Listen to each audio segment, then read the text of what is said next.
Pada awal tahun 2021, saya mencari pekerjaan dan kebetulan seorang teman menawarkan lowongan pekerjaan di sebuah rumah makan. Teman saya mengajak saya ke Subang untuk melamar pekerjaan tersebut. Kami berangkat dengan naik motor dan perjalanan memakan waktu beberapa jam. Kami sempat tersasar selama sekitar 30 menit sebelum akhirnya tiba di tempat tujuan. Setibanya di sana, saya bertemu dengan pemilik rumah makan yang merupakan seorang bapak-bapak. Saya menjalani wawancara dengan bapak tersebut karena istrinya tidak ada di tempat saat itu. Dalam wawancara, saya dijelaskan mengenai tugas-tugas pekerjaan, gaji yang ditawarkan, dan sistem kerja di sana. Gaji yang ditawarkan bervariasi, berkisar antara Rp70.000 hingga Rp150.000 per hari, tergantung siapa yang memberikan gaji, suami atau istri pemilik. Rumah makan tersebut cukup besar dengan banyak bangku yang tersedia. Tempatnya mirip seperti warteg, di mana pelanggan bisa mengambil nasi dan lauk sendiri, serta memesan minuman seperti kopi atau teh. Rumah makan ini buka 24 jam dan bekerja dengan sistem shift, yaitu shift pagi dari pukul 5.30 hingga pukul 18.30, dan shift malam. Selama 2 bulan pertama, pekerjaan berjalan normal. Saya dan karyawan lainnya tinggal di kosan atau kontrakan yang tidak jauh dari rumah makan. Kami bekerja dalam tim, dengan tugas-tugas yang dibagi seperti membersihkan, mencuci piring, membantu masak, dan lain-lain. Meski pekerjaan cukup melelahkan, kami memiliki waktu istirahat di mana kami bisa beristirahat, bermain ponsel, atau melakukan aktivitas lain sesuai keinginan. Pada suatu hari, saya mendapatkan shift malam bersama Bu Era, sementara Bu Tuti mendapatkan shift pagi. Kadang, shift kami dirotasi. Saat bekerja di shift malam, suasana terasa berbeda. Sekitar jam 12.30 malam, ada pelanggan yang memesan kopi.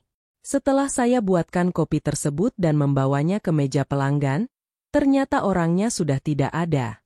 Begitu juga saat ada yang memesan rokok, saya menghitung rokok dan menyiapkannya, tapi saat diantarkan, orangnya juga tidak ada. Menjelang bulan keempat bekerja, rumah makan tersebut semakin ramai. Kami yang biasanya hanya 4 orang dalam satu shift, terkadang harus bekerja lebih keras karena pelanggan yang datang semakin banyak. Omset rumah makan bisa mencapai lebih dari 1 juta per hari, dan saat ramai bisa 2 hingga 3 kali lipat dari itu. Pada suatu malam saat saya mendapat shift bersama Bu Era, ada kejadian aneh. Saat itu, kami merasa tempat tersebut terasa berbeda. Kebetulan, saya memiliki kemampuan untuk melihat hal-hal yang tidak kasat mata. Saya melihat di pojokan dekat kulkas ada tempat penyimpanan yang ditutupi kain. Setelah saya buka, ternyata ada sesajen yang berisi kopi, kembang, makanan, dan rokok. Keesokan paginya, saya menceritakan hal ini kepada Bu Era di tempat kosan. Ternyata, sesajen tersebut memang sering ada terutama saat malam Kliwon. Pada hari Jumat berikutnya, rumah makan semakin ramai. Saya mendapatkan shift siang dan pada suatu waktu, saya izin ke WC. WC tersebut adalah toilet umum yang ada di rumah makan. Saat di WC, saya seperti biasa membawa ponsel untuk chatting atau bermain sebentar.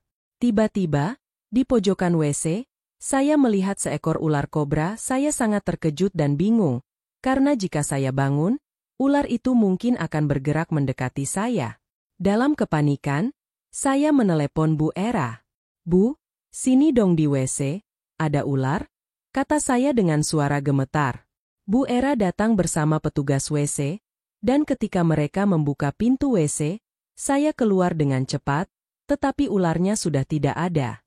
Padahal, sebelumnya saya melihat dengan jelas ular tersebut menatap ke arah saya.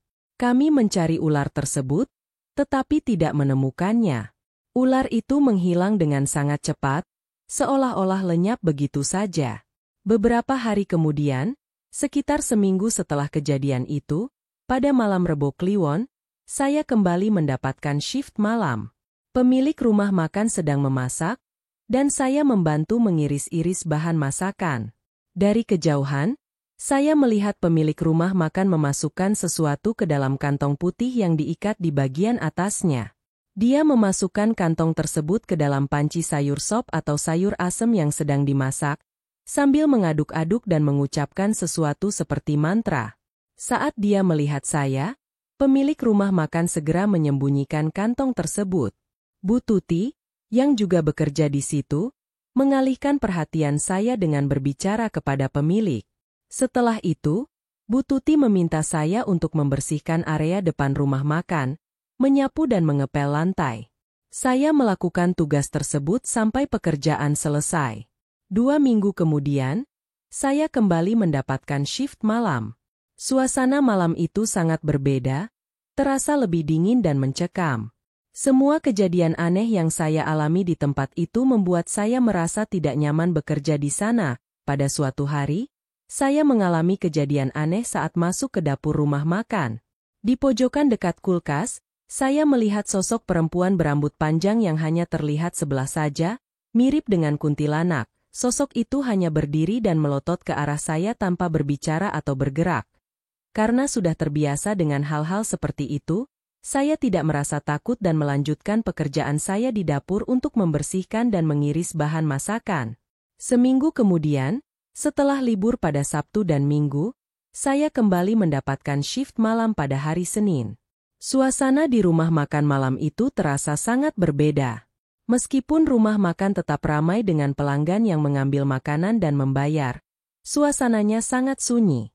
Tidak ada suara obrolan atau teriakan seperti biasanya, hanya ada kesunyian yang aneh di tengah keramaian. Keesokan harinya, suasana semakin aneh. Saya melihat sesuatu yang lebih menakutkan, yaitu sosok setengah manusia dengan kepala binatang.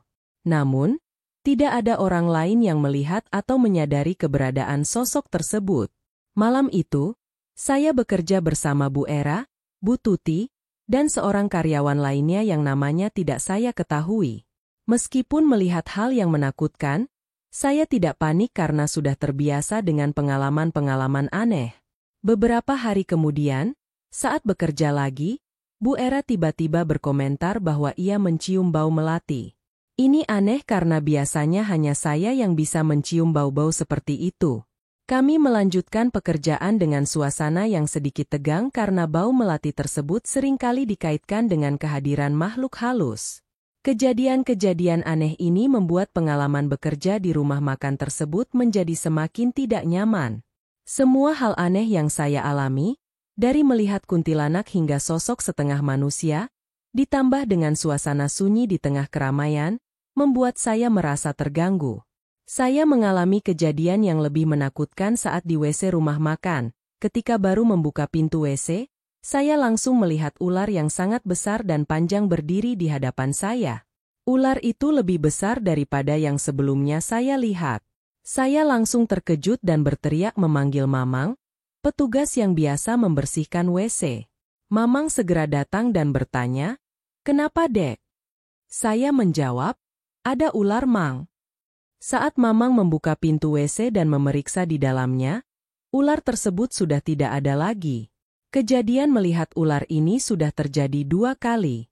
Setelah itu, saya pindah ke WC sebelahnya untuk menghindari ular. Saya melanjutkan pekerjaan hingga pulang ke kosan dengan mengendarai motor. Saat saya hendak menyeberang jalan, tiba-tiba motor dari belakang melaju dengan cepat dan menabrak saya. Motor saya rusak parah, dan saya terjatuh. Orang-orang di sekitar membantu saya dan membawa saya ke puskesmas terdekat yang buka 24 jam. Karena kecelakaan ini, saya mengambil libur seminggu untuk memulihkan diri. Motor saya, yang merupakan motor metik, rusak parah hingga akhirnya dijual. Setelah seminggu, saya kembali bekerja dengan shift pagi, membantu memotong-motong dan membersihkan. Bu Era kemudian berbicara kepada saya, "Dek, kamu seminggu di kosan udah membaik." Saya menjawab, "Alhamdulillah, Bu, udah membaik." Bu Era kemudian mengungkapkan bahwa selama saya libur, dia sering merasa pusing dan tubuhnya tidak enak. Dia menduga hal ini berkaitan dengan kejadian bau melati yang pertama kali kami alami dan kecelakaan yang menimpa saya. Bu Era akhirnya mengambil cuti karena kesehatannya yang semakin memburuk. Dia sering merasa sakit-sakitan dan tidak bisa bekerja. Shiftnya kemudian diambil alih oleh Bu Tuti yang datang lebih pagi dan membantu pemilik warung dalam memasak. Setelah Bu Era sakit parah, dia tidak bisa lagi bekerja dan harus beristirahat panjang. Kejadian-kejadian aneh dan menakutkan yang saya alami di tempat kerja ini semakin membuat saya tidak nyaman. Setelah bekerja selama hampir 6 bulan di rumah makan tersebut, pada suatu hari, saya kembali bekerja setelah Bu Era sakit. Saya masuk ke dapur tanpa diketahui oleh Bu Tuti, dan melihat lagi mereka membuat sesuatu dengan kain yang pernah saya lihat sebelumnya. Ketika Bu Tuti menyadari keberadaan saya, dia dan pemilik rumah makan segera menyembunyikan benda tersebut. Kemudian saya mendapat kabar bahwa Bu Era masuk rumah sakit dan kondisinya semakin parah. Saya memutuskan untuk menjenguk Bu Era di rumah sakit pada hari Minggu saat saya cuti. Di kamar rumah sakit Bu Era, saya melihat sosok kuntilanak yang biasa saya lihat di rumah makan, duduk di kursi dekat tempat tidur Bu Era. Selain itu, di pojokan kamar dekat pintu, ada ular besar yang melotot ke arah tempat tidur Bu Era. Ada juga sosok setan yang bentuknya sangat menakutkan dan lebih seram daripada kuntilanak dan ular tersebut. Saya berbicara kepada ketiga sosok tersebut. Kalian bertiga di sini ngapain ngikutin Bu Era? Apa mungkin ada hubungannya dengan sakitnya Bu Era sampai seperti ini? Namun, tidak ada yang menjawab, kuntilanak hanya diam melotot, ular tidak bisa berbicara, dan setan itu juga tidak memberikan reaksi. Setelah menjenguk Bu Era, saya kembali bekerja seperti biasa. Namun, kejadian aneh terus berlanjut. Di kosan, saya kembali melihat kuntilanak yang tadi di rumah sakit. Dia muncul setelah saya mandi. Saya berkata, "Kamu ngapain di sini? Ikut ke sini juga? Apa sebenarnya yang terjadi?" Saya berusaha mengusirnya dan kemudian istirahat. Selang beberapa bulan, Bu Era meninggal dunia. Rumah makan tetap buka 24 jam. Setelah bekerja dan membersihkan, kami semua pergi ke rumah Bu Era untuk ziarah dan ikut yasinan. Saat yasinan, saya melihat Bu Era duduk seperti biasa di rumahnya. Saya menghampiri dan bertanya, "Bu, kenapa sakit sampai meninggal seperti ini?" Orang-orang di sekitar heran melihat saya berbicara sendiri. "Dek, kamu ngomong sama siapa?" Saya menyadari bahwa hanya saya yang bisa melihat Bu Era. Setelah yasinan selesai, saya kembali ke kosan dan bekerja seperti biasa. Menjelang 40 hari setelah Bu Era meninggal, dia muncul di kosan saya pada malam hari mengenakan baju serba putih.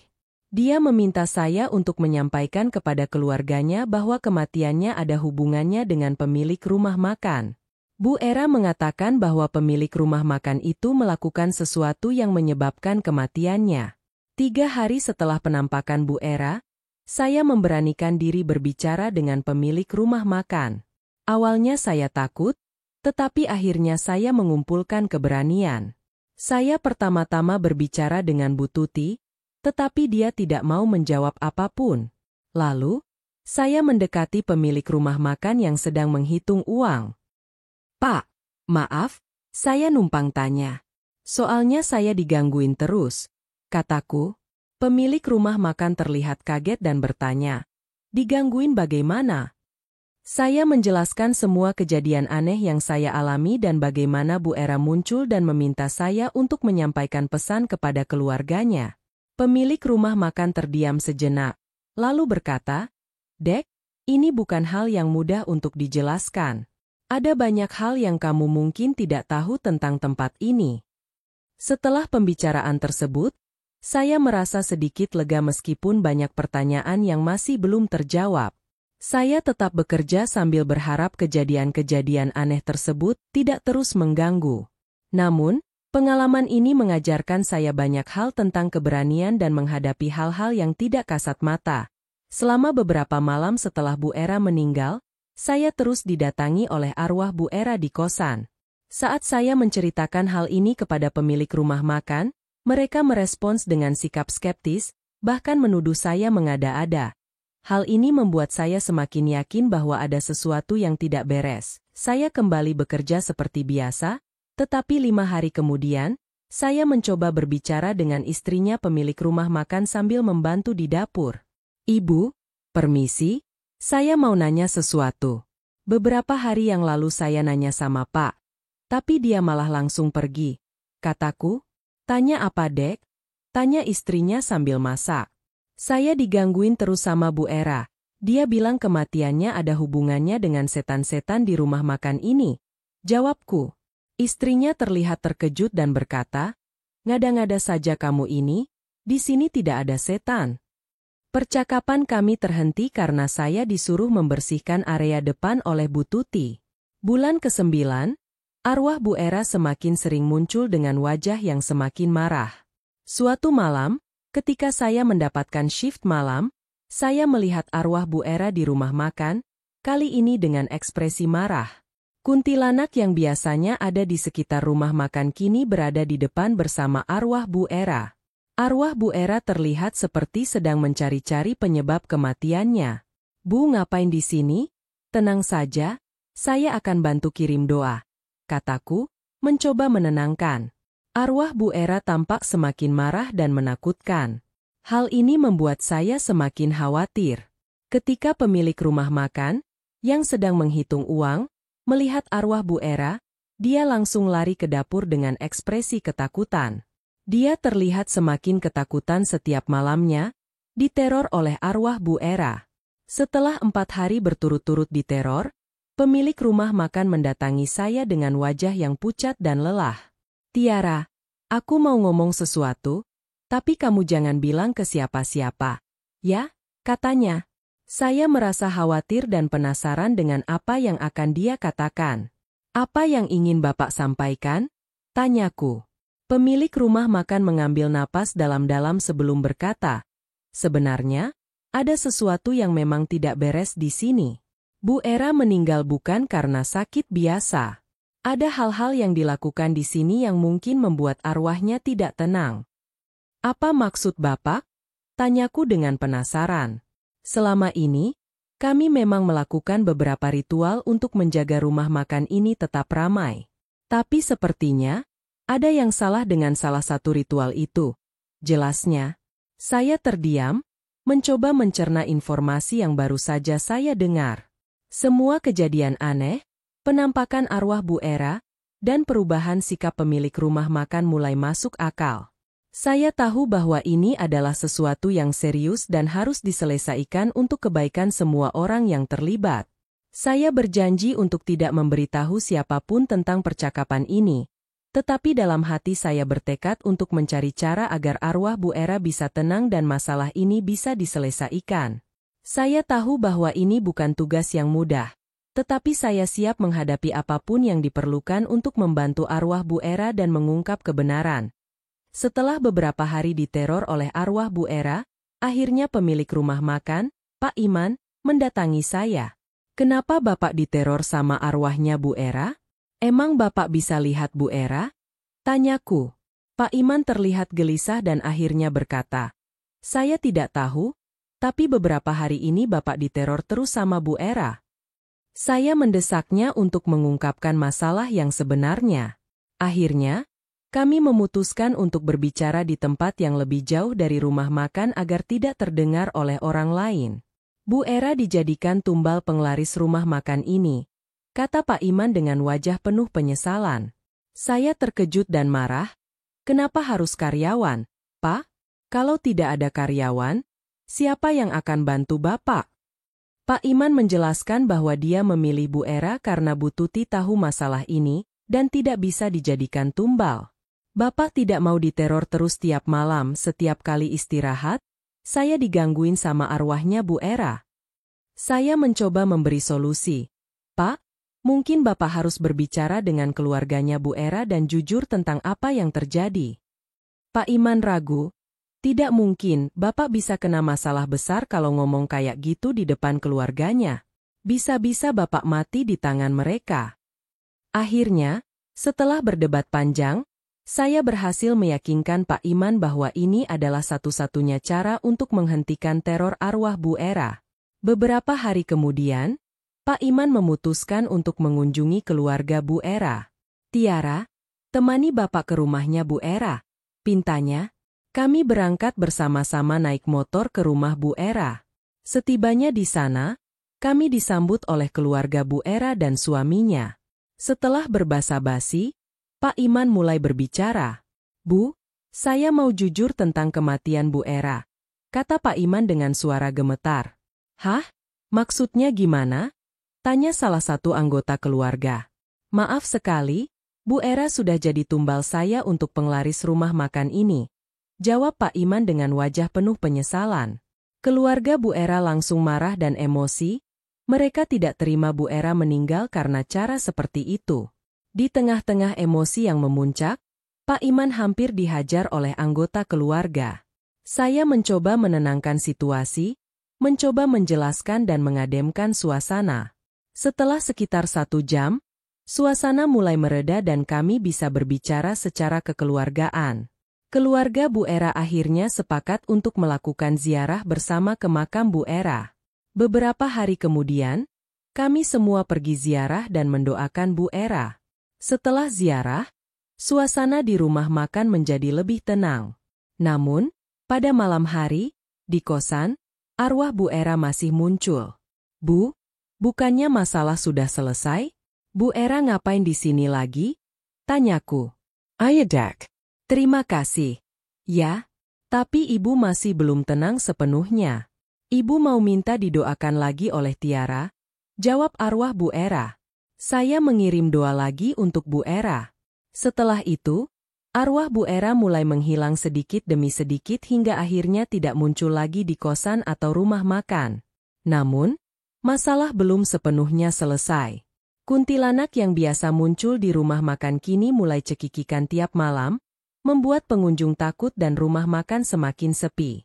Pak Iman kebingungan bagaimana cara mengatasi hal ini. "Pak, balikin aja ke dukunnya bilang mau udahin semuanya," saranku. "Tidak bisa, Tiar. Resikonya terlalu besar. Saya sudah menerima uang dari hasil seperti ini. Jika saya berhenti, bisa saja saya yang jadi korban terakhir," jawab Pak Iman. Kami berpikir keras mencari cara lain untuk menyelesaikan masalah ini tanpa mengambil risiko yang lebih besar. Sementara itu, kuntilanak terus mengganggu dan membuat pengunjung takut. "Tiara, tolong kamu coba ngobrol sama kuntilanaknya," pinta Pak Iman. Meskipun saya ragu, saya setuju untuk mencoba berbicara dengan kuntilanak.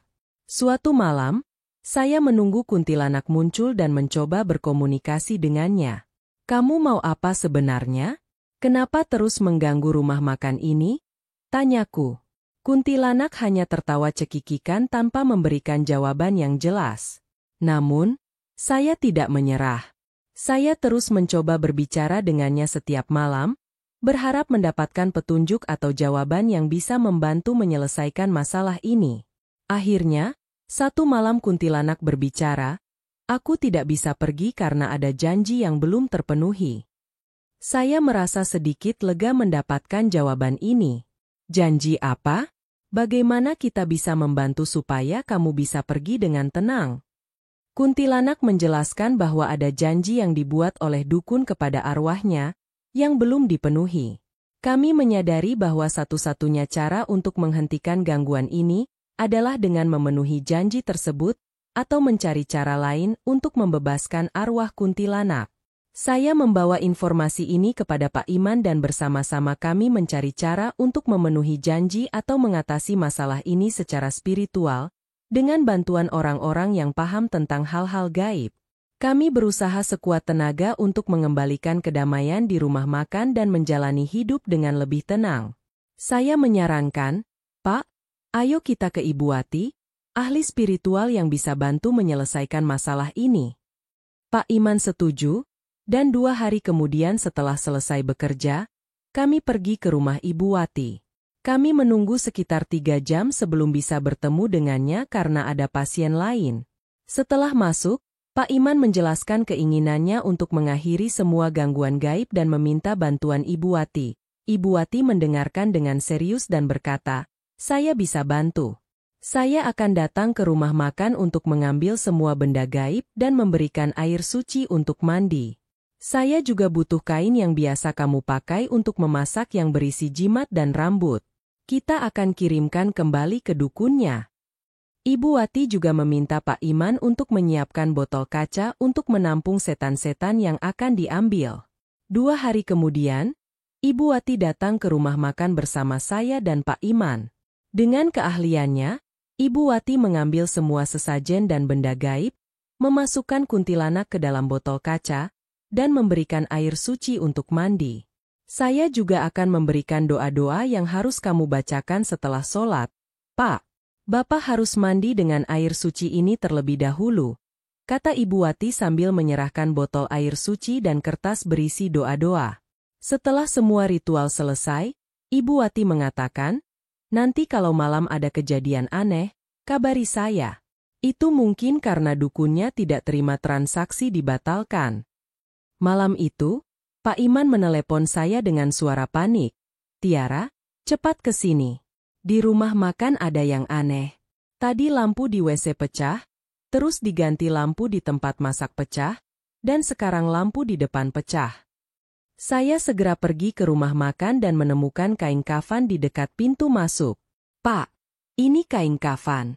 Dukunnya tidak terima, kataku sambil menunjukkan kain tersebut kepada Pak Iman. Pak Iman tampak sangat khawatir. Apa yang harus kita lakukan sekarang Tiara? Kita harus terus mengikuti petunjuk Ibu Wati. Terus mandi dengan air suci dan bacakan doa-doa yang diberikan. Jawabku.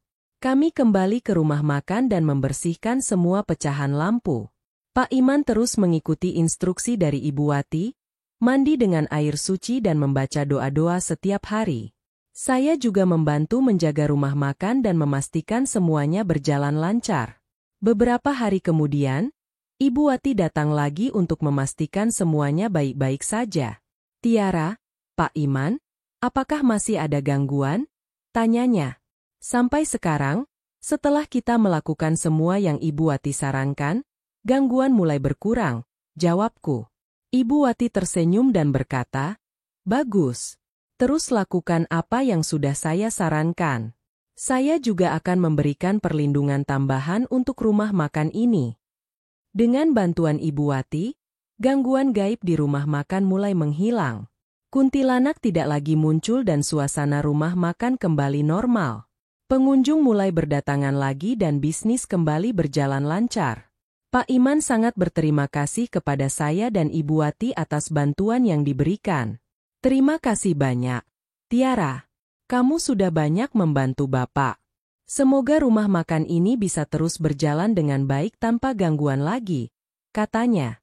Saya merasa lega karena akhirnya bisa membantu mengatasi masalah ini dan melihat rumah makan kembali normal. Setelah Pak Iman menyadari bahwa transaksi gaib dengan dukunnya telah selesai tanpa sepengetahuannya dan dia merasa tidak ingin mati sebagai tumbal, dia meminta bantuan saya untuk menelepon Ibu Wati lagi. Ibu Wati memberikan saran untuk membakar benda-benda gaib yang diambil dari rumah makan di tempat yang jauh dari rumah makan dan membaca doa-doa selama proses tersebut. Pada malam itu, kami melakukan seperti yang disarankan Ibu Wati. Kami membakar kain berisi jimat dan rambut di tempat yang jauh dari rumah makan, sementara saya membaca doa-doa di dalam rumah makan. Tiba-tiba, lampu di depan rumah makan meledak. Saya segera menelepon Ibu Wati untuk memberitahukan kejadian ini. Bu, lampu di depan meledak, laporku. Tiara, malam ini biar urusan Ibu. Besok pagi semuanya akan beres, jawab Ibu Wati.